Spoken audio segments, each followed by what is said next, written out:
confused. What American interest is it in overthrowing these 7 Middle Eastern countries? Well, it's an Israeli plan, and it's called the Yinon Plan, named after the guy who wrote it, Oded Yinon. Oded Yinon published this in an Israeli magazine called Kivunim in 1982 in February.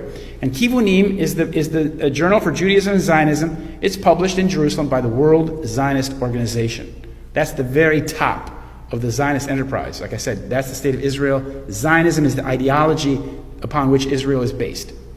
And the Yinon Plan, according to the man who translated, Israel Shahak, a professor of chemistry, he said it represents the accurate and detailed plan of the present Zionist regime, the Likud, for the Middle East, which is based on the division of the whole area into small states and the dissolution of all existing Arab states. So what it means is something called Balkanization. You break up a country, a big country, and you reduce it to ethnic components, like what we've done in Yugoslavia. Yugoslavia was a large socialist state, in southeastern Europe, and now today it's, I think, 7 little statelets. Iraq is de facto 3 states today. Kurdistan in the north, ISIS area, Sunni area in the west, and the Shiite area in the south. Syria is very fragmented.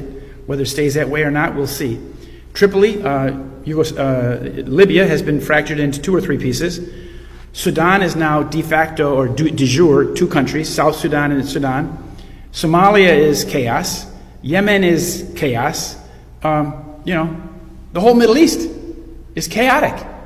We don't see it that much because our media is more interested in manipulating our point of view than informing us of what's happening.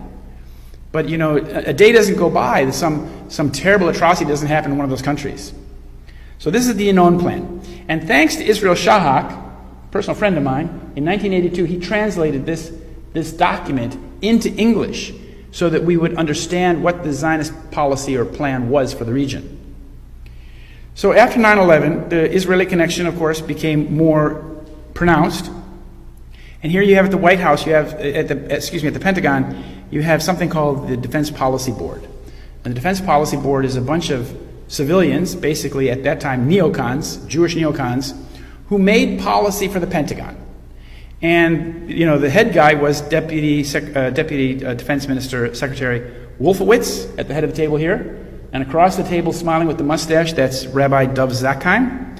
And he was the comptroller at the Pentagon. You might recall he was the man who said the day before, he was the comptroller of the funds. The day before 9/11, Rumsfeld told the public that there's missing $2.3 trillion, unaccountable, in the defense budget.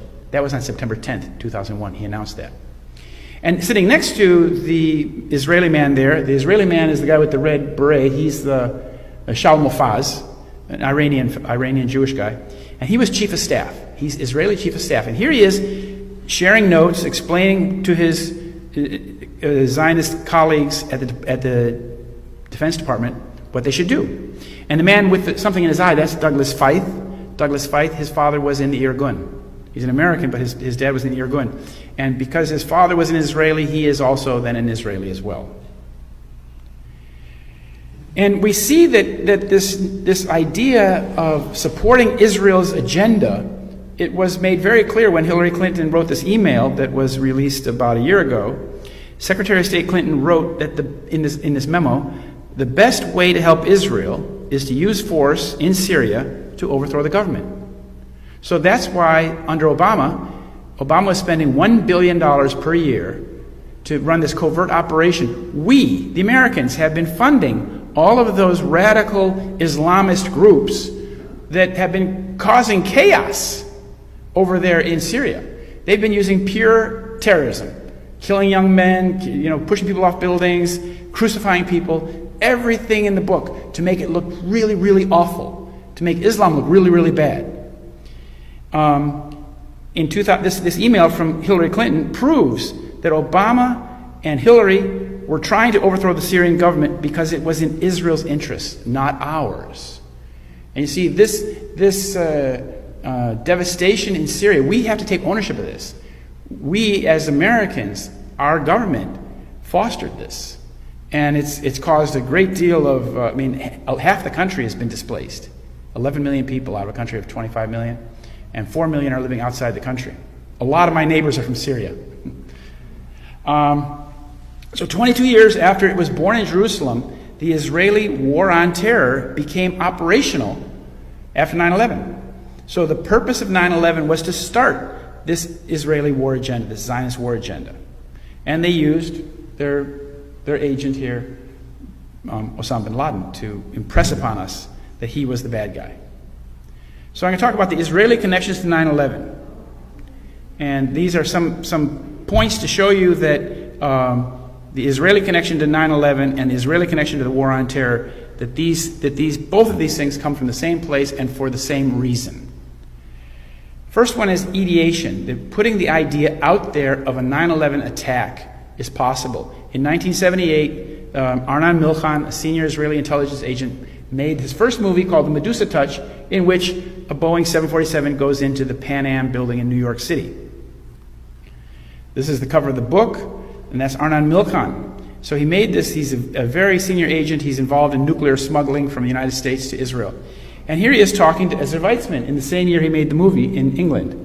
Milchan with Ezra Weizman, defense minister, 1978. So where did he get this idea of a 9/11 type attack? Where did this idea come from? Well, it was probably being planned already at that time, and I'll show you it was. So this is how they've set up the props to, the plane flying into the Pan Am building. Milchan is a very high Israeli agent. He's a top agent in a group called Lacham. Lacham, L-A-K-A-M, is actually the very secret organization that was set up to smuggle nuclear components to Israel from the United States. And he's worth something like $5 billion. He made JFK, he made Brazil, he made Pretty Woman. I think he made quite a few films. The movie Brazil is quite interesting. He made that one in 1986. It's a futuristic film in which terrorism happens all the time. And the nation that the people live in is fighting a war on terror in some far-flung region. And in 2000, his business partner, Rupert Murdoch from Fox News, they made another film in which the World Trade Center was attacked by a plane. And in this case, it was a passenger aircraft that was remotely hijacked and flown into the World Trade Center. And Rupert Murdoch and Arnon Milchan are business partners. They have a television company together. So the idea probably came from Mr. Milchan. This was aired on Fox TV in March 2001. It was viewed by 13 million U.S. viewers 6 months before 9/11.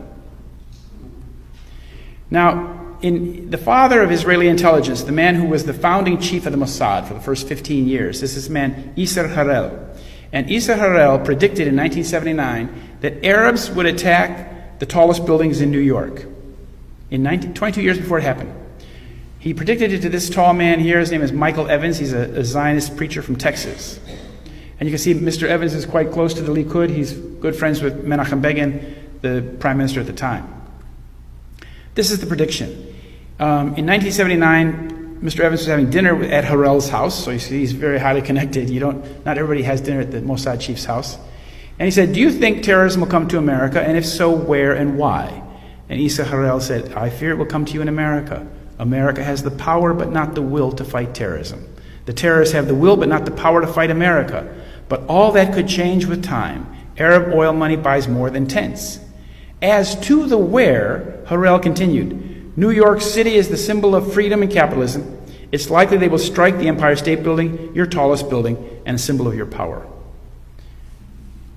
So you can see that the prediction was there, the ideas were there, and then they put that plan into action.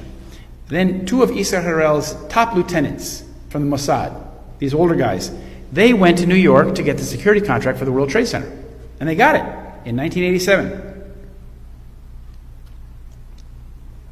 The president of the company was called Atwell Security of Tel Aviv. The head of the company was this Avraham Shalom, who was the former head of the Shin Bet. Now, Mr. Shalom had a little problem.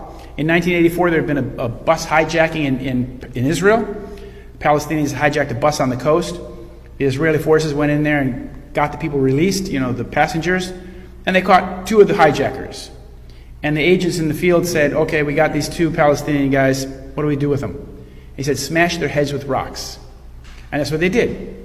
And because of that command was an illegal command, it was not proper, Mr. Shalom Ben-Dor, Avram Shalom, was removed as head of Shin Bet. He lost his position, and he was looking for a new job. So he went to New York under Mossad and got a job in charge of security at the World Trade Center.